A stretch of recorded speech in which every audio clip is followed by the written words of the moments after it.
Hello mercenaries, this is Carolyn and you are listening to Merc News. My apologies for being off the air for a couple weeks. Merc News HQ was visited by the beer warriors and our entire staff decided to ignore the recommended alcohol intake limits, but we're back on air. This week Clan Kodiak openly left the Mercstar Alliance. Little is known as to why they decided to do so, however Mercstar has been growing rapidly, so it's assumed that the unit wanted to leave the crowded alliance and blaze their own trail. Mercstar Alliance is the most successful mercenary unit. Wherever they go, they lead their faction to victory. The unit is now stationed on 50 planets across the Inner Sphere. Many have requested that they be called traitors and cast out from Inner Sphere space, but how do you refuse a contract to the most dangerous unit in the sphere? House Kurita and the Star League have entered war. Kurita refused to join the new Star League diplomatic alliance composed of Merrick Liao and Avian due to House Merrick's war campaign. The faction instead fought back the Merrick invasion and pushed them out of Draconis Combine space. House Kurita offered peace to House Merrick afterwards and stated that they should focus on defeating the clans. However, they declared that they were no longer allies and wouldn't hesitate to defend themselves against the Star League. House Merrick and the new Star League responded with a declaration of war against Kurita. However, this declaration also affected a large mass of mercenaries residing in Draconis territory, thus the scene has turned into a bloodbath. There is now a dispute as to who truly holds reign over the planet Terra, as Merrick, Kurita and Avian all hold territories on its border, but Draconis Combine forces have the planet surrounded. The Kurita and Star League war will surely decide this, but Comstar may have a thing or two to say about it. Little remains of the FRR after the clan's final push into Rasselhog space. The faction now only holds 5 planets, but clan momentum appears to have slowed down. The borders are tossed back and forth. House Kurita has held back Clan Ghost Bear as much as they can, but Smoke Jaguar has eaten up a large part of their territory. Comstar has established their new secure comms link across the Inner Sphere. Now every unit can easily communicate across the stars to their fellow faction members. Along with this, new mechs are appearing on the Inner Sphere front. These new reinforcements are making a statement and helping to hold the clans at bay. Join us next week and keep up to date on all things in the Inner Sphere and Merc status. If you have news to report, feel free to send us a message. My name is Carolyn and this has been Merc News. Merc News is a Beer Warriors production. Check them out at beerwarriors.net. No Guts, No Galaxy is recorded in front of a live studio audience. This is an adult podcast containing adult language. Consider yourself warned. Welcome to the No Guts, No Galaxy podcast 131. My name is Phil and I'm your host. Today is March 4th, 2015, and I'm joined by Daeron and today's co-host, Brandon and Tyler. What's going on, Daeron? How are you? Hey, Phil. I'm doing very good. Just got back from a quick trip up to Washington, checking out the area, scoping it out for a possible move. Had a great time. So you're thinking about moving from Cali to Washington. Why Washington? Let's see. Long story short, we want to be closer to the ocean, but it's pretty much impossible in California unless you're rich or you want to live in like permanent fog. So you have to go Oregon, Washington. Gotcha. Understood. Yep. All right, dude. Well, good luck on that.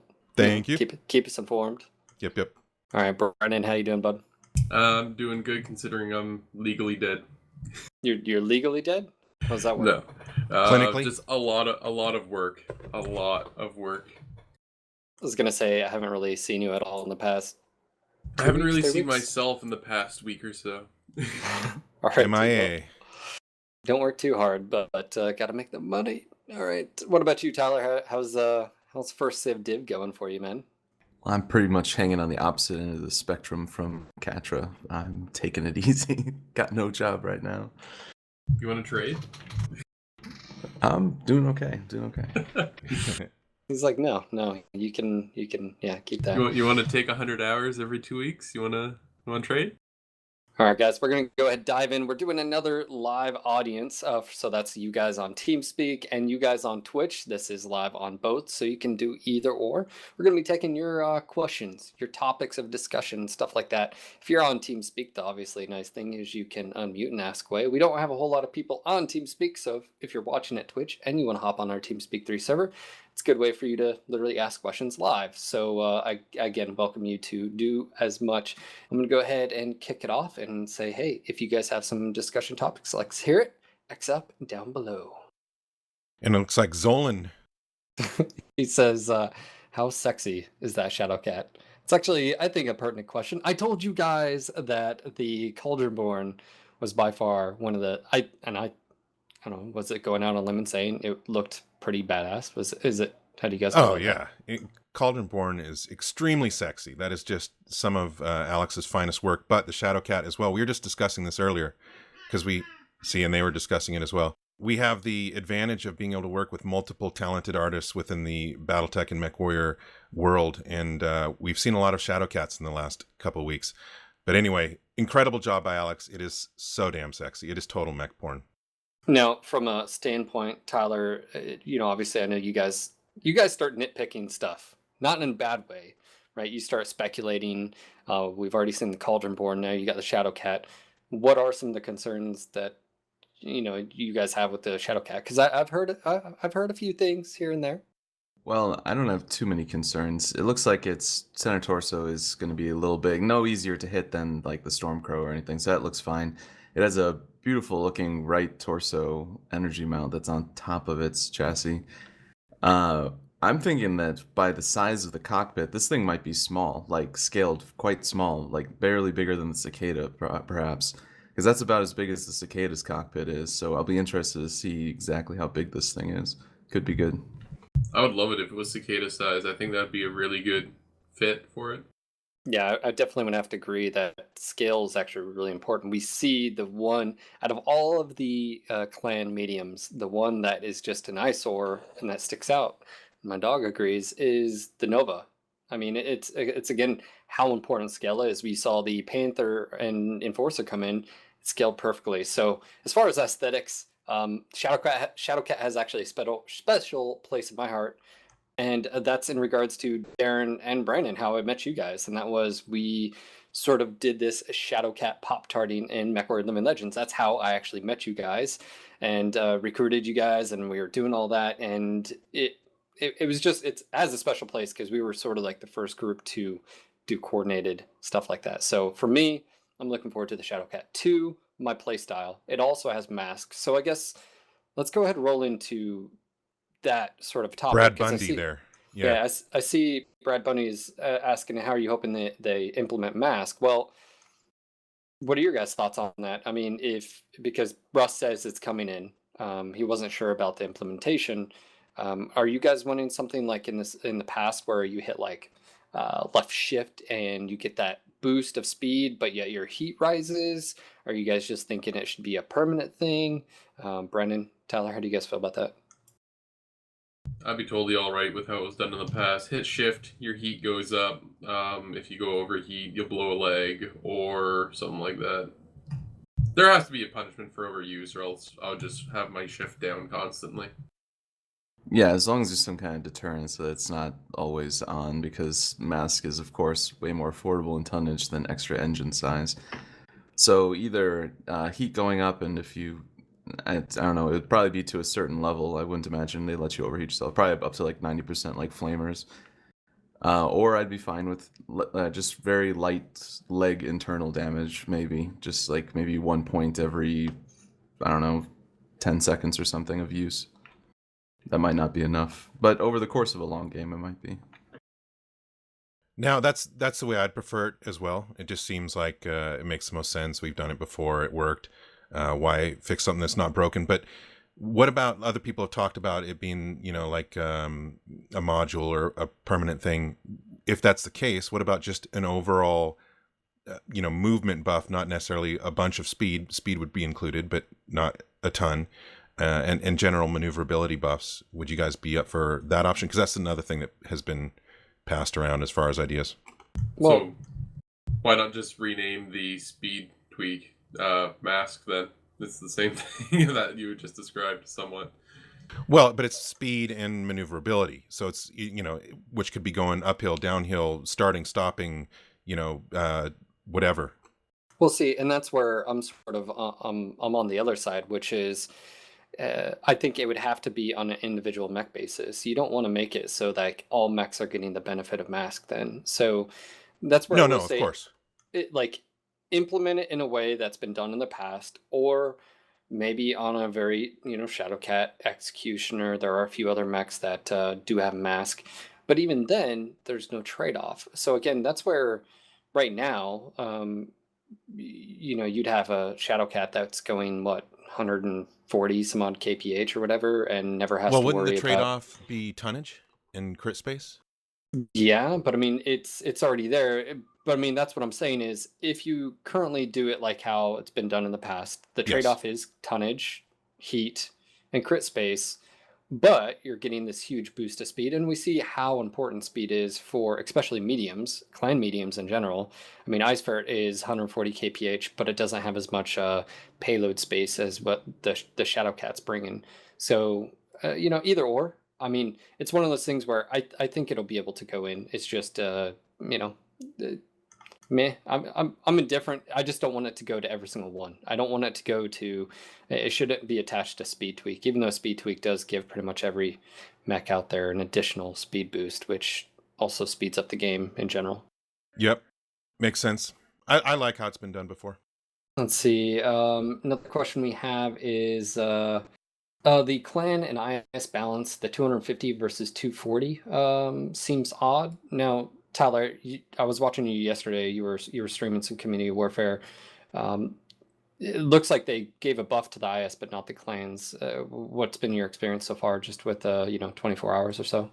All the stuff I did yesterday was actually clan versus clan, so I have not played against 250 Innersphere yet, but I don't think I'm gonna have any problem with that. The Innersphere needs a little bump, so no problem there. I still think that it should be 10v12 clan versus Innersphere to make balance more on par. So I'm fine with them getting a little more tonnage. What about you, Brennan? Have you even had any time to play? Not really at the moment. At least not anything invested like CW. But my initial thoughts on it was why bump up, keep Innersphere the same tonnage as it has always been, but drop clan down maybe 10 tons. Shake up the clan drop decks a little bit instead of keeping them the same.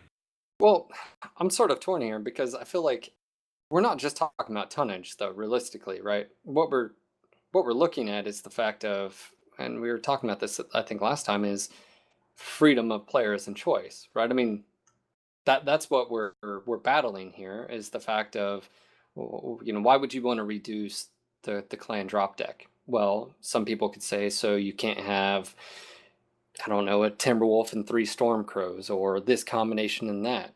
But isn't the reality like that's always going to happen? Like, you're always going to have this min-maxing of clan and IS mechs because there's no restrictions. Am I right? I mean, no matter what they do for tonnage weight limits, Tyler, you guys are going to adapt, right? I mean, that's just the name of the game. I don't think that's what this is really about, though. I think this is just about Innersphere clan imbalance, and seems like a little bit of a Band-Aid waiting for further balance. Do you think this is really about choice? Well, I guess what I'm getting into is I feel like there's multiple things. You say a Band-Aid. I would say, well, unless they are going to implement restrictions, or, okay, let's go ahead and look at the clan and IS balance. You literally, okay, let's go dive into that IS and clan balance. Tyler, is, in your opinion, clan and mechs and IS mechs, are they balanced right now? No. Some of the top performing quirked Innersphere mechs can get up to the level of some of the mid-tier clan mechs, but the clan mechs are still outperforming the Innersphere. Yeah, and I know that there's some people that argue that, but I think that's the general agreement right there. At least from the people I talk to and hang out with, that's what is said to be true. So it's like, it's not a thing that can even be argued. Russ has said that the reason why they're bumping things like this is because the clans are having too much success in community warfare. Okay, and that's evident by how far they've reached in the Innersphere and the absence of FRR planets. Now, can we say, is it it's not all clan mechs though. I mean, some of the most unused clan mechs right. are No. clan mechs. I mean, Don't we're get me talking wrong. about There's the ice ferret. yeah. Well, there's inner sphere versus clan balance, and then there's clan versus clan balance. So, I mean, two separate things, though, I think. Just because, of course, the people that are trying to win are always going to use the best, whether it's inner sphere or clan. So, Jaeger, someone's asking if SGR runs inner sphere mechs against the best clan group, the clan group will win. If two equally skilled teams run clan versus inner sphere, the clan team will win. The majority of the time, I completely agree with that. The majority of the time. You can't say different teams because even though they may be, close to each other in skill, you got to go with if theoretically, if you got two absolutely 100% equally skilled teams, what's going to be, science. Yeah. Now that's not to say that a organized 12-man inner sphere group can't win against a clan 12-man group. That happens all the time. When we do have inner sphere contracts, we do smash the clan all the time. I'm talking, like Daeron just said, two equally skilled teams, the clans will come out on top. They have counters to light rushes with that streak SRM6s. They have longer range lasers. The inner sphere really has their work cut out for them if they're going to try to compete against an equally skilled clan team. All right, so let me go ahead, because this is actually a pretty deep topic. No, and I know we talked about clan and IS, just balance in general. Like, I totally agree. And this is where I feel like it's always, subjective to the individual person and or group's experience, right? Because like I've literally talked to people that'll say IS is on par with clan, and I don't agree with that at all. And there are other things that I think, even if you look at the whole balance issue between IS and clan, there are some things to point out. Even if you wiped quirks out of the picture right now across the board, and you were to look at just objectively at like the skill tree right now, the skill tree treats every mech the same regardless of if it's clan or IS. And I don't know if you've actually looked at the percentage numbers. I mean, have you guys? Like, so for instance, if you look at the Timberwolf 75-ton clan Omni that gets Pharaoh and Indo and a very large XL, and the survivability and all the things that go with it, right? Reduced tonnage, longer range, higher DPS. It gets 45% acceleration when it gets elited. Now, on the flip side, you look at the Orion. It's the exact same 45%, but which one is more equal or powerful because of that? And I guess that's the issue, is some of these systems behind the scenes creates imbalance even on top of the weapons. So again, if it's a skill tree that's not catered towards the mechs, the only other thing I can think of is cater the mechs towards the system. So there are even a number of factors that go on top of the whole clan IS balance. Yeah, I think it's always going to be deeper than most people think it is. Everybody's coming from their own perspective, their own prism. We've talked about that before. But this is, in terms of what we're talking about here, this has to be absolute science. And I think when you get down to all the facts, like you're saying, the underlying things that people don't even consider, it's clearly evident that clans are OP. But let's move on to the next one. All right, we have a question on here. We've got, I believe, is it Kai Marb? It's Simarb, I'm thinking. Sim Kai? I don't know. Simarb? Oh, hey, it's Simarb. Hey, Simarb. So, Sim. The question I had was, do you guys know what the 4 clan mechs are going to be? I know we're going to have the Adder and the, he said one other one. But do you know what all 4 of them are? Oh, no, what? The question of the... You're talking about the clan... The quirks. Quirks? The first 4 quirks. Yeah. Do you know what those ones are? Yes. Or can you say? Until he tells... Russ has to say it first, then we can say it. But yes, I do know. He has mentioned that the Highlander is one of the mechs. He's mentioned that there's 4 mechs of IS and 4 of clan. Now, I can say for a fact that if they're touching one of the clan variants, it actually is being done for all 4. So if there's 4 clan mechs, 16 variants in total are being done. You got to look at each one, unless, well, Hellbringer only has 3. But I guess my point being is, if there are mechs that are being done, it's all of the clan mechs that variant and chassis. Now for IS, I do believe it's they're fixing an individual. It may not be all the variants with that, because maybe it doesn't need tweaked or this or that. So I can't talk about that. But as far as the specifics, you gotta have to bug them on Twitter. Like you could probably even get them to spill it too. Just bug him enough. But I will say this one thing. Oh, I've been trying. A little behind the scenes if people don't know. Quirks, clan and Intersphere, are literally discussed, if nothing else, and or worked on pretty much every single day, Monday through Friday, every week. This stuff is, constantly being looked at, worked on, modified, and so there's a lot of work going into it, and I think people are going to be really happy with some of the stuff that's coming up. Yeah, and there's I know Mike is in channel with us, and he even says he knows what mechs. It's one of those things where I do know that the quirk system has been looked at, because there are some other things on the table now, which is movement attributes, and it doesn't just revolve around weapons and like structure armor buffs. So I think you'll be seeing more news in, probably in the next like month or two about some bigger changes happening across the board to help things as well. Because right now, especially even the IS, it's just been for the most part weapons. Well, obviously you can't balance the game just on weapons, but now that these other things can start going in, you can start to, balancing mechs on their, acceleration and deacceleration, torso twist, and all those, which make a big change in how the mech feels in play. So that is coming down the pipeline. Yep. Thank you for your question, Sim. Good question. Jail, you still have a question? Jail says, what's with the time between dropping a match and starting your mechs? I mean, shouldn't that time be used in a better way? I always wanted to use the battle grid while we wait, and especially before the actual match starts, before the team starts deviating, and it's too soon to set up tactics on the battle grid. In other words, those 20, 40, 60 seconds you have could be put to good use. What do you think? I honestly would have no problem with, the whole startup sequence and the match starting. It tells you, who's connecting, all that. I think maybe if they made it so it was all sort of one thing. So let's just say if you want to do your weapon groups, or you wanted to pull up your mini map while it was why not? I don't see a problem with it. I mean, it's all basically the same thing. You're waiting for the match, and sometimes it'll be like 60 seconds or more because either someone hasn't connected and then they connect, right, and then the time shifts, or sometimes it'll be really quick. But even right now, you're starting to see when people are connecting to the match, you don't know who's talking as well. So they'll be like annoying. Then once it pulls up, they quiet. Anyway, they stop. Yeah, but yeah. What about mini games like Clan Tetris or something? No. Just no. All right, Jail, thank you for the question. Let's see, moving on to the next one. Let's see, I think Zolan said he had another one, but I'm seeing if he wrote it down. And do you have any in Twitch? We did have Bootek ask, I noticed this, it says Catherine on the new Shadowcat picture near the cockpit. Does anybody know what the reference is? Who is this Catherine? It's got to be somebody from lore, but I'm not pulling up Sarna.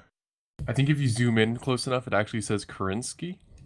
Oh yeah, it's a optical illusion when you're out. Optical illusion, exactly. Yes. If you pull up to about 5,000% pixel density, you notice inside the K it actually says Karinsky. All right, well, we'll wait and see if somebody knows what the reference is. But in the meantime, Zolan has a question. Will planets have their own tonnage limits? And I think this has been brought up in Town Hall before.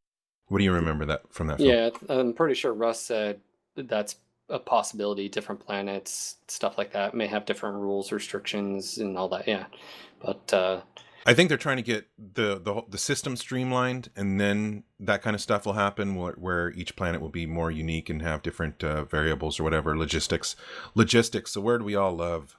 Well, the one issue I see, and Tyler and Brandon, you guys that are involved with community warfare, with all of this is the fact of everyone who's involved with community warfare has these pre-built decks, right? Which right now, how many pre-built decks does someone have? Well, it depends maybe on the map and the game mode, right? So you may already be at 12 plus mechs that you've had to deck out with, modules and all that. So I guess the only other thing that I would be not hesitant, but just sort of mindful of is the fact of when you do these type of things, people are going to have or need to have drop decks available. So that's another, I guess maybe that's the whole point of end game content sort of, but just make it sure it's easy to be able to select a drop deck, and find mechs that you want easily, and being able to switch around easily. I guess that would be my biggest thing.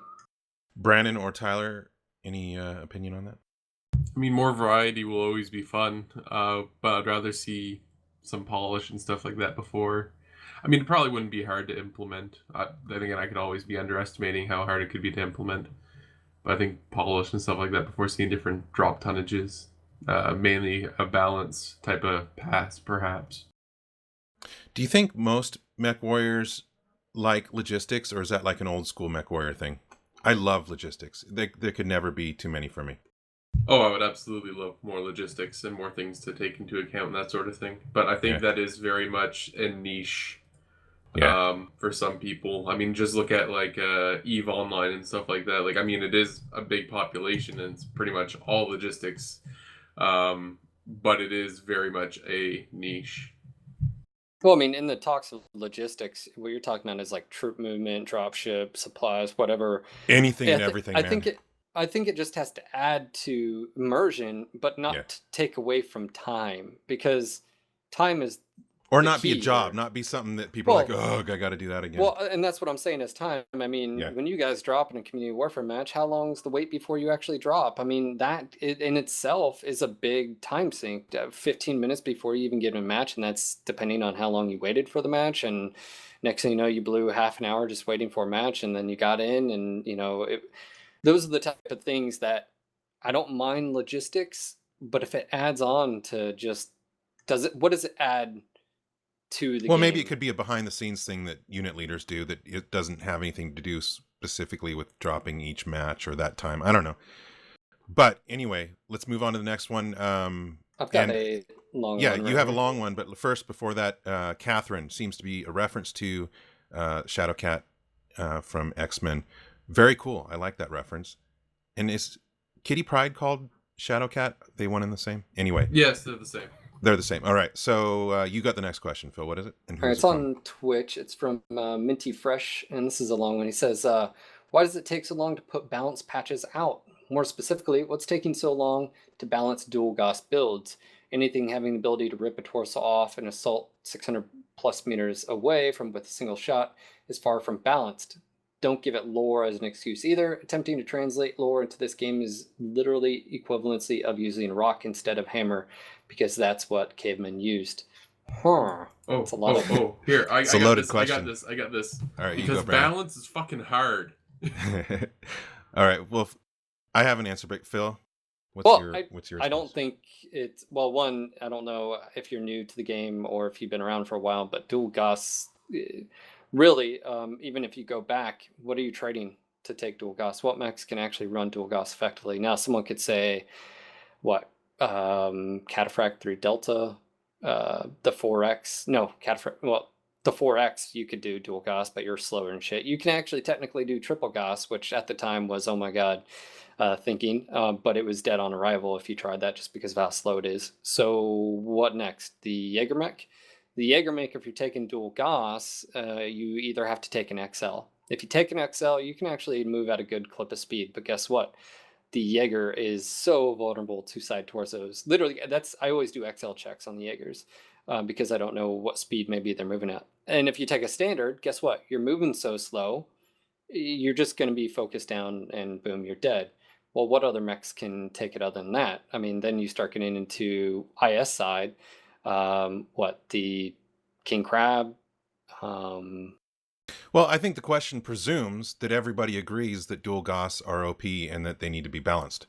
I would say that's the first thing that I would approach, because I don't think everybody just agrees with that. No, yeah, I don't agree at all. I mean, I'm looking at the mechs that can take it. K2 can take dual Gauss, but it only has ballistic range, so it's not even getting cooldown anymore. So it's one of those things where, and the catapult's so easy to kill. What do you think, Tyler? OP? No, not anymore. Back in closed beta, when there were single heat sinks, yes, it was OP because it was the only build that could go run pretty much heatless. But otherwise, no. Any inner-sphere mech besides the King Crab is needing to use an XL engine, which makes it extremely vulnerable to just being blasted by other mechs. So no, dual Gauss is not OP right now. There are much more terrifying things on the battlefield. Dual Gauss, on the other hand, on the King Crab or like Direwolf, when paired with a bunch of lasers or something, that is extremely strong. But on its own, it's not OP, no. Now, when you drop like Tutuet did with 12 king crabs with dual Goss and you wipe the entire enemy team off, it may seem like it's a little ridiculous, but that's also the fact of it's community warfare. They had 240 tons, and I guess the ease of use. And if you haven't been around for a while, the Gauss rifle mechanic actually used to be a lot easier. It used to just be you clicked and it fired like a PPC. Then they introduced the charge mechanic. A lot of people at the time were even confused, and I remember even questioning this back then. At the time, the only mechs that could do dual Gauss was the K2 and the Jaeger and the Cataphract. But other than that, so a lot of people were confused because at the time, PPCs were sort of voted more than Gauss. So a lot of people were saying, and I remember even saying, why not put a charge mechanic on PPCs and make it some type of bolt type weapon or whatever. And do I think dual Gauss is an issue? No. It's one of those things. Anytime I hear that sound, that of Gauss hitting a mech, no, just Gauss hitting a mech that just, you hear it. Yeah. You automatically know go for clinch. the left or right torso, or it's going to be a big fat king crab, or it's a dire wolf, and you need to outmaneuver and just you do not let them stay on the battlefield. So to me, no, it's not a problem. Brandon, do you agree? Yeah, more or less. All right, so there. Good question. Thank you for the question. I don't know, maybe discuss it more with other people. I guess it's also we've lived through that time frame, and now the exact same weapons are in, and I don't see it as an issue. We played when it was OP for sure. Yeah. All right, Sim has a question again. He says, if you remove the Timberwolf and the Stormcrow from the equation, would you still think the clans are OP compared to the Inner Sphere, and how would you rank them? Probably on par as some of the tier ones for sure. If you remove those two mechs out of the equation, it still comes down to being able to laser spam though. I still think there's a bit of a balance gap there, at least from my perspective, because you still got the ability to laser spam everything and just laser vomit on everything with no matter what, just mainly because of the range advantage, the tonnage advantage. Tyler, if the Timberwolf and the Stormcrow weren't in, what would you guys be taking if you're a clan? Well, then it would move down to Hellbringers and Novas, I guess. Those are your next choices for those weight classes. And would you still be kicking your ass? Not nearly as much ass. So if those two mechs were out of the game, the Timberwolf and Stormcrow, the clans would be looking a little rough right now. So they would need quite a few of their mechs quirked to get on par with the highest quirked Inner Sphere mechs. But yes, those two mechs are really propping up the clans, and they are devastating mechs with almost no downsides. I think that is the answer right there. Let me go back and sort of emphasize why some of the imbalances are there. And it's not because just that the weapons are better. And they are. I mean, anyone who wants to sit there and try to argue, it's just cold, hard facts. So you take a medium laser for IS and a medium laser for clan, it's just better. And the reason why laser builds and laser vomit or whatever you want to call it are so dominant on those mechs is not only the fact that the weapons are better, but again, that behind the scenes, one, there's no trade-off or negatives right now to min-maxing the clan omnis. So you're going to min-max, and that's what's going to happen.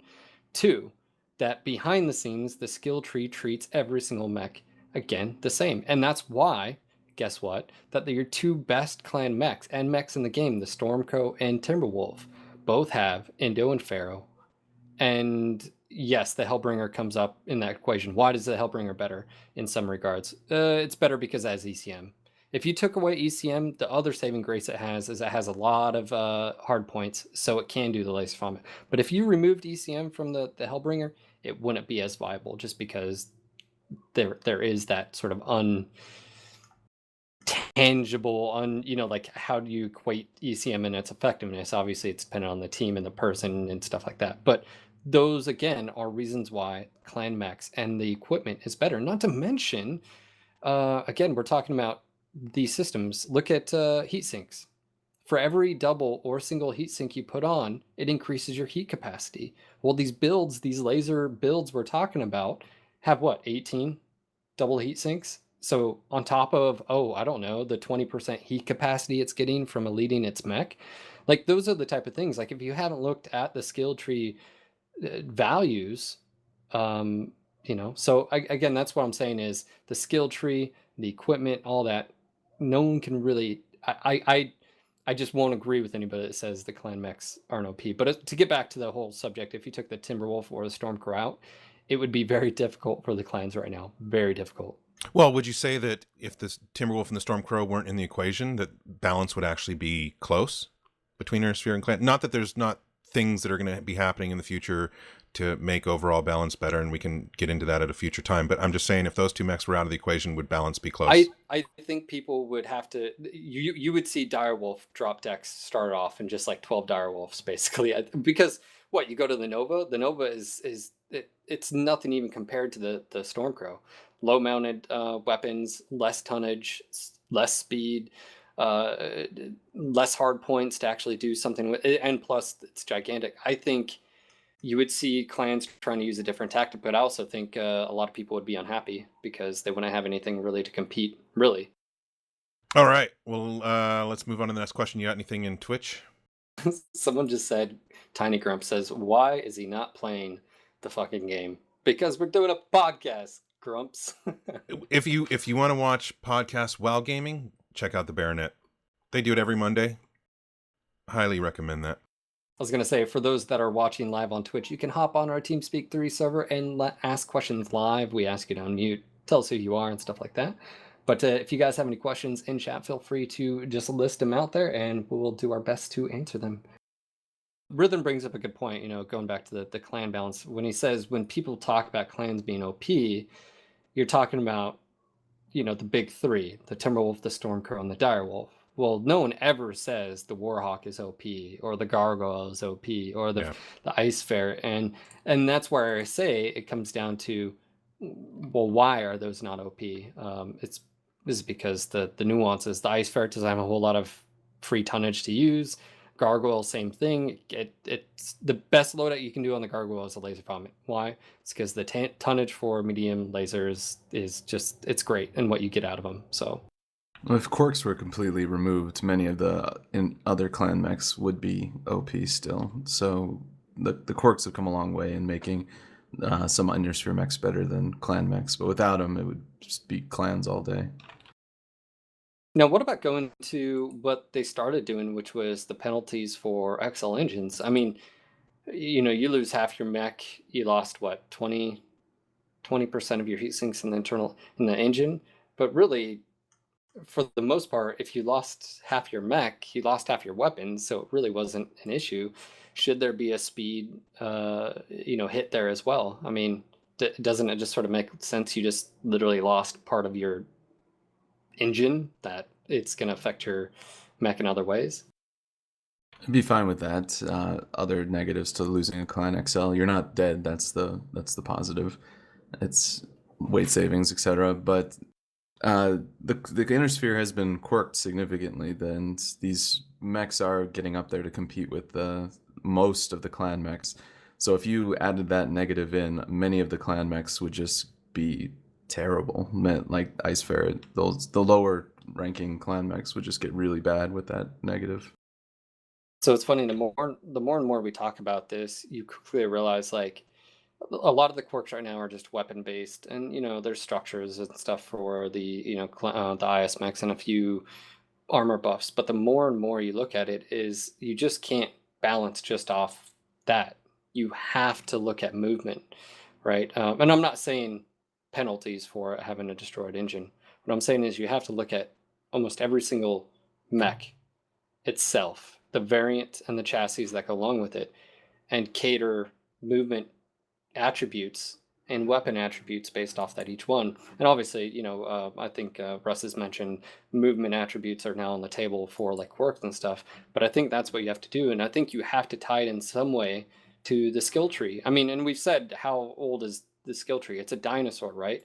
But can't you just say, instead of making the skill tree work for the mech, you make the mechs work for the skill tree? and start, maybe think outside the box, think in reverse, so where you may start with a mech that has, negative acceleration, but once you get basic, it tips over, gives you 2.5. Then you get that extra 22.5. Now you're up to 27 instead of 45. Do you see what I'm saying? Like, there are things that you could possibly do to make that system work and cater to each individual mech. All right, guys, we're going to take one more question, either from in here in the studio or on Twitch. So if anybody's got a good question that we haven't covered yet, Minty, there's no official word that we can say as far as the UI updates. No, that's up to Russ. Yep. It is a detailed topic. I mean, and like I said, till we get a new question. I mean, even when, I've read a lot of feedback from, even when Russ posted, LBX spread and UAC jam chance. Well, even when you look at LBX, spread, what does that do? Does it help the effectiveness, and does it bring it just closer and better than the AC10 and stuff like that? Those are the type of things where even when you look at LBX and even AC2s, like I said, you can't make it a just decrease spread and that's it, because basically it'll turn it into a weapon that's better at close range than the AC10, which the AC10 you don't really see out there anyways. So you have to give the LB and the AC2, you have to give it like a internal damage modifier.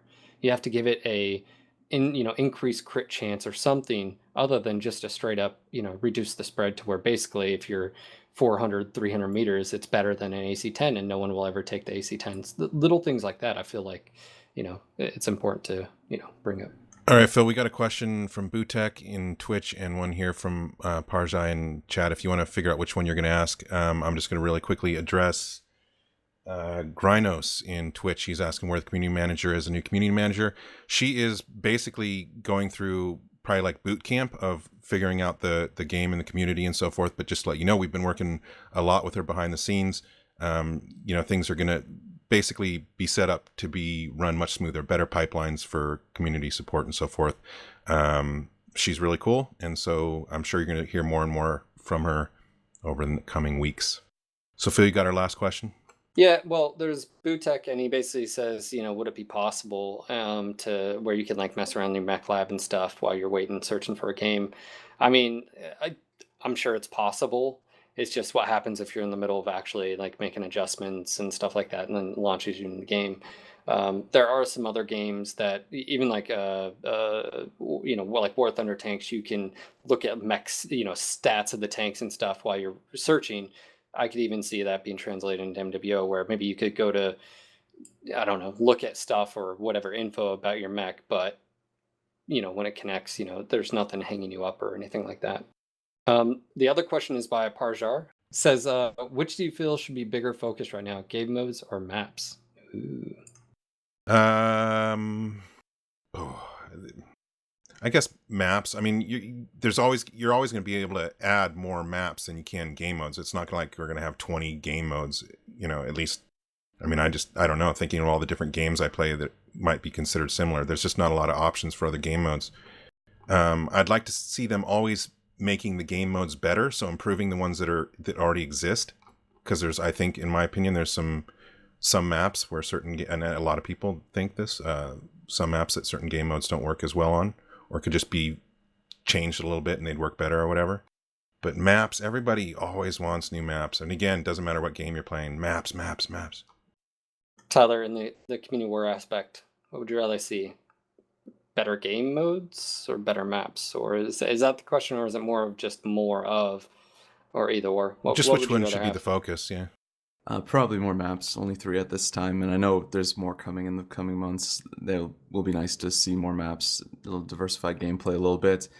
The map design needs to be really spot on. We see the maps we have right now, and they have weaknesses to the game modes that we have available right now. So looking back at the game modes again will be helpful too. Well, Brandon, we'll get your opinion on that too. But Tyler, have you saw the screenshots for the new map? No, I haven't. Well, then I'm out of the loop. Check out the last weekend update that was posted, and there's some screenshots. So I was going to get your community warfare opinion on those, so maybe next podcast. Brandon, what do you think? I think the biggest focus on that everyone's going to say is for maps, but I personally wouldn't mind seeing one or two new game modes pop up as well, just something to kind of diverse it a little bit. But no, maps is always going to be your main content throwing out. Every big like I play a lot of Counter Strike and stuff like that. Like the biggest things, like Counter Strike, it's the same thing almost. There's like 3 game modes. Let's be honest. There's like maybe you narrow that down to 2. But it's always just more maps. Just throwing out more maps. I'm gonna go against the grain of everyone. Say I would rather not even have new game modes or new maps.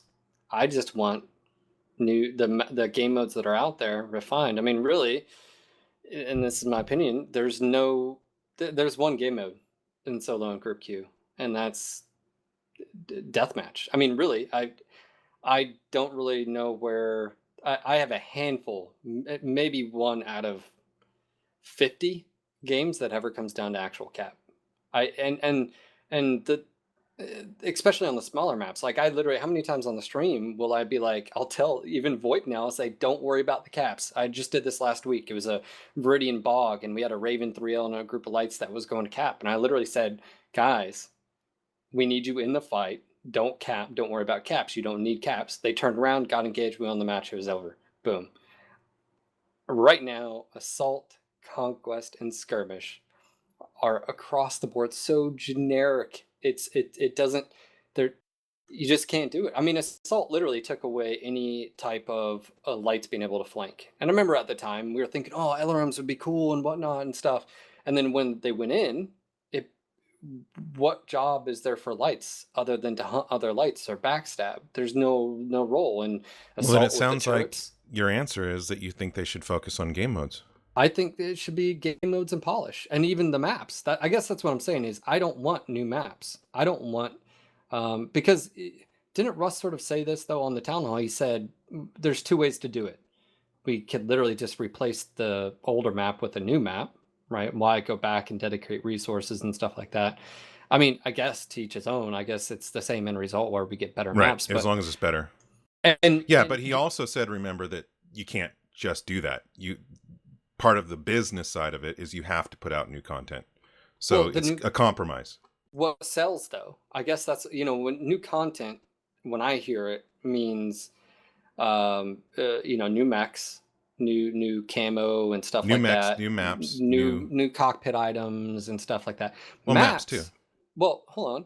Maps don't sell. And I guess the reason being is if you said, here's a new map, we're going to call it completely sell, but indirectly, bringing people back to the game. Let me finish. When you say, here's a new map, we're going to call it Snow Peak Valley, whatever, right? Ooh, it looks nice and stuff like that. But I would have still got the ooh, if you would have said, here is a revised and updated forest colony.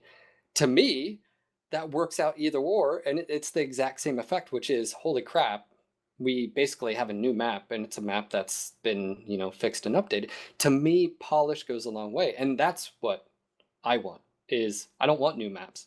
I don't want new game modes. Now, I will say, community warfare, I'm sure it is nice to have a few more scenes, but the game modes itself, for me, being a solo and group player all the time, I want the maps to their maps, Viridian Bog.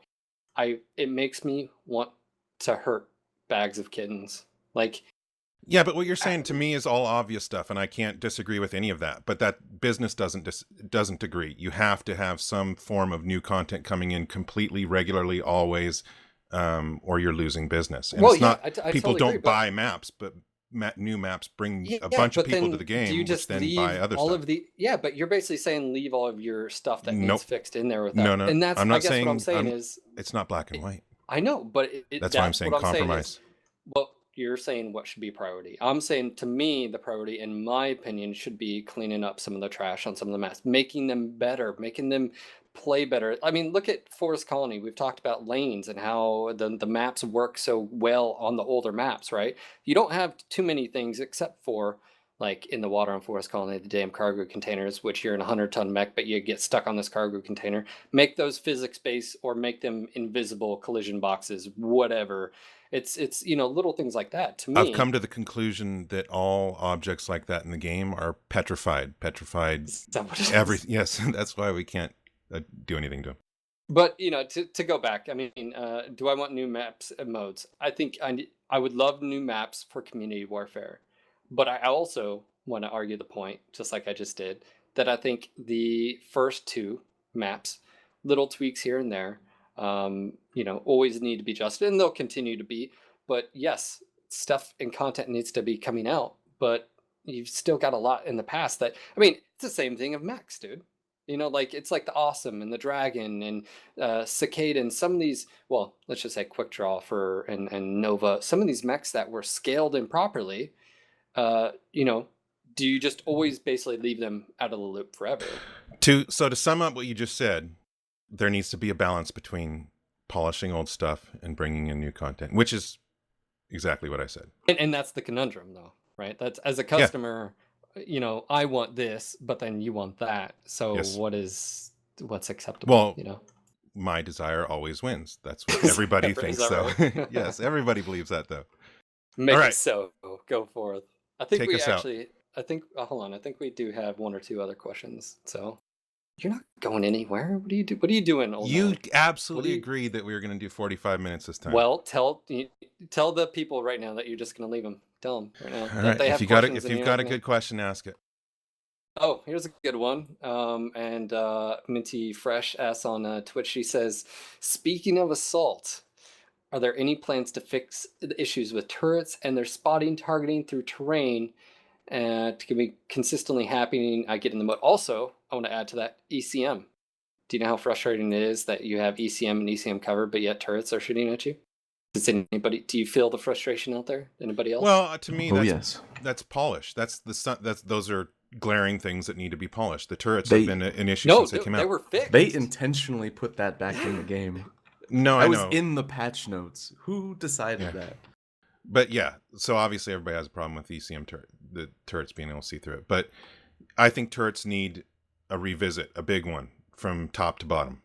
I think they're good on paper, and it's a good idea, because I remember even looking back then and being like, oh yeah, that'd be cool, right? Mm-hmm. But once they came in, and they haven't changed at all since their implementation, I think that's where it's tough too. Especially, again, lights used to have the role of being able to go cap. That basically got removed from the equation. And the turrets have never performed as they were first written to be. They've never followed the rules that they were given. So they were never correct in the first place. We sit here and argue over Intersphere versus Clan and who's, balance. The fucking turrets, man. It's the fucking turrets, man. It's the fucking turrets. That's what it is. This entire time, it's the turrets, people. Yep. No, but I guess that's too, talking about, in Clan and IS balance is you do have to factor in, it's not just movement. It's just not the equipment. It's also maps. I mean, there's, I'm sure out there, the fact of, some maps cater to certain playstyles. Alpine, what does Alpine cater to? And those are things that I don't want all the maps to just be the same. But if you have maps like that, and this is where it comes back to, Daeron, of polish, of saying we have sight lines that you can literally see across the map. Well, is that what you want? Yes or no? If it's yes, then okay, leave it. If it's yes, but we want people to have more cover and concealment, then you need to place rocks and ice and all that around there so people can move. Or if it's no, then you need to add those type of things like visual, occlusion, which is weather effects or whatnot, because some maps, and especially I'm sure community warfare, caters towards brawling and then long range setups. So I think Daeron wants me to finish this out. Highlight. Yeah, but are you trying to suggest that I'm saying there shouldn't be polish? I feel like you're trying to push me in that direction. I guess what I'm trying to say is that is the. Are you trying to make me devil's advocate? No, I'm trying to say that is the screwed up thing of all this. Dude, I think everything needs to be polished. I think the UI needs to be polished. I think mechs, that geometry needs to be polished. I think that map graphics everything needs to be polished. I want that sort of counter, because all I'm saying is from one person to another, what we think the priority should be for things, and also the timeline. I mean, what are we talking about? Is it acceptable to have a 6-month timeline? Well, if that means other stuff was being done, and that's a tough pill to swallow as a consumer. Like, well, I want this, but it has to wait, I agree. All right, you got some cool things to talk about. Let's talk about them. All right, some quick mentions before we get off here. We have the Major League Mech Warrior tournament going on right now. There's 2 links I'm going to get you, Brandon, if you can get those, or Daeron, to both TeamSpeak and Twitch. The Major League Mech Warrior tournament going on. This is being organized, I think, by Homeless Bill, and it's the original ideas of, I think, Heimdallite. I think, right? He's the guy Yes. behind, like, so anyways, this is actually the first tournament where there's going to be actually cash money prizes to the winners and the follower-ups and runners-up and stuff like that. So if you want to get involved or want any information, go to the links for the Major League Mech Warrior. I think it's MajorLeagueMechWarrior.com. Yeah. You can donate too if you want to help towards the cause and stuff like this. And it is, again, just to sort of preface, this is, we're not involved with this, but it's one of those things where we will be promoting the shit out of it. I think it's awesome, and I look forward to seeing the matches and even possibly even spectating them as well. So we'll get you more info on that. We also have the Aces Invitational this Saturday. Is that correct? At there's some details, I think. Do you got that info yet? Give me a second here. Brandon will post it. When I find it again, give me a second. All right, no problem. Well, before we get there, I want to point out for a quick mention is the Mech Commander Reddit and the Mech Commander 2 HD mod. The reason I point this out is I'm working with 2 engineers, Homeless Bill and another gentleman, and basically there's going to be some new work coming, but there's a play test going on right now if you want to get involved with that. But I know there's a lot of Mech Commander fans out there. What is the Mech Commander 2 HD mod? It's basically just like how it sounds, updating visually. We're looking at possibly DirectX 9 implementation, and that's what Bill's been doing for the past month, is cleaning up a ton of code, and lots of movement will start to happen within the next month or 2. I just want to let you guys know and follow along if you don't follow over at the Mech Commander Reddit.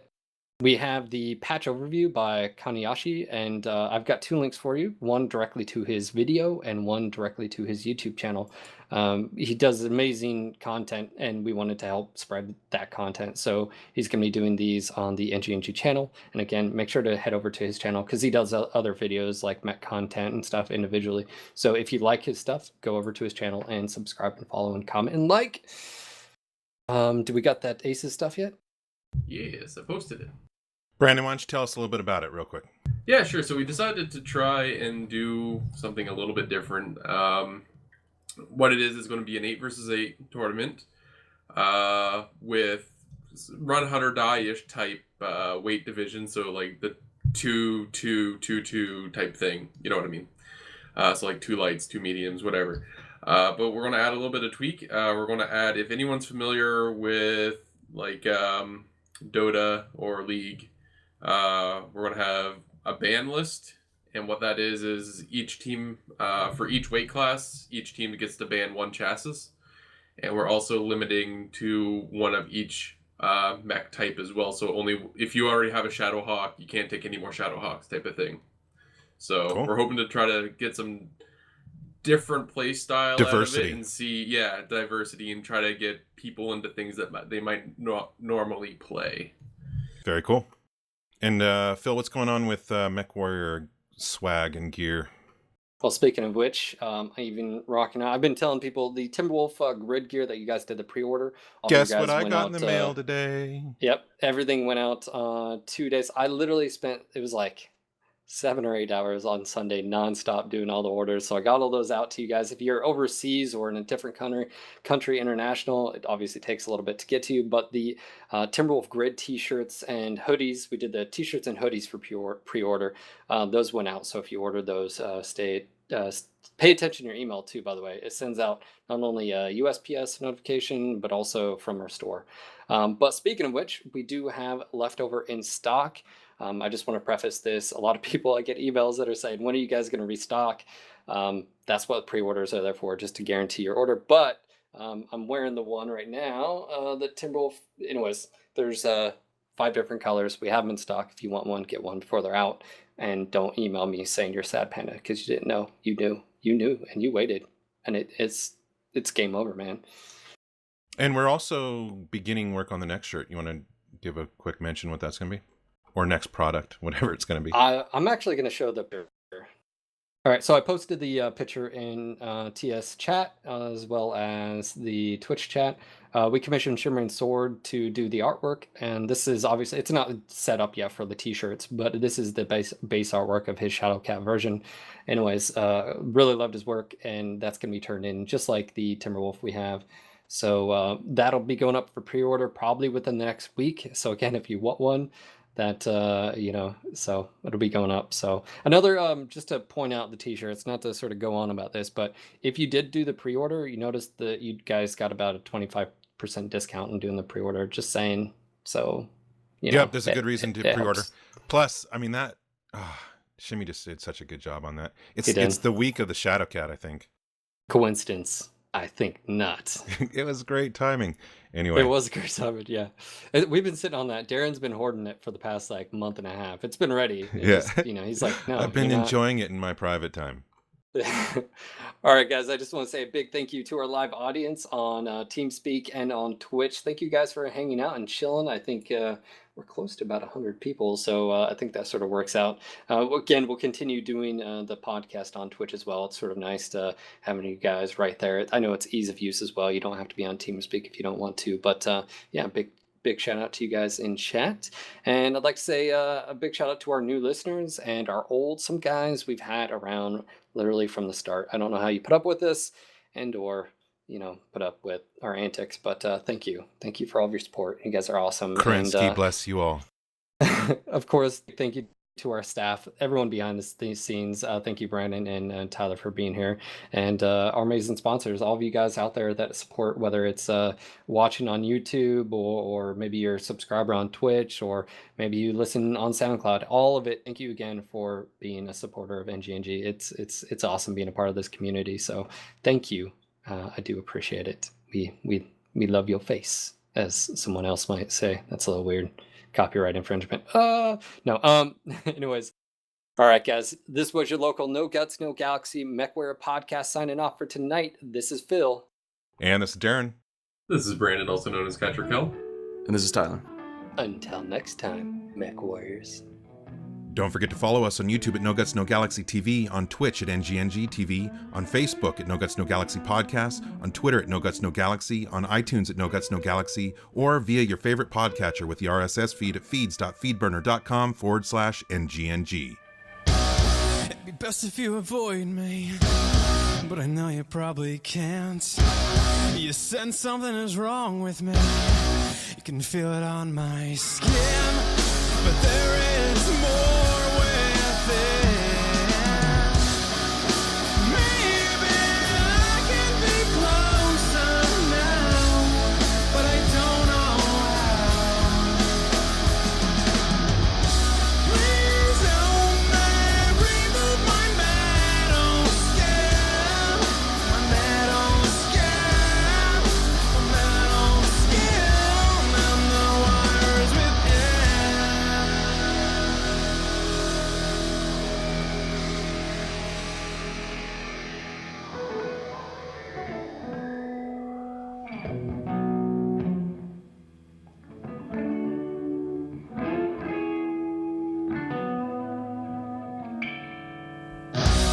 You probably thought it was normal, just a little off.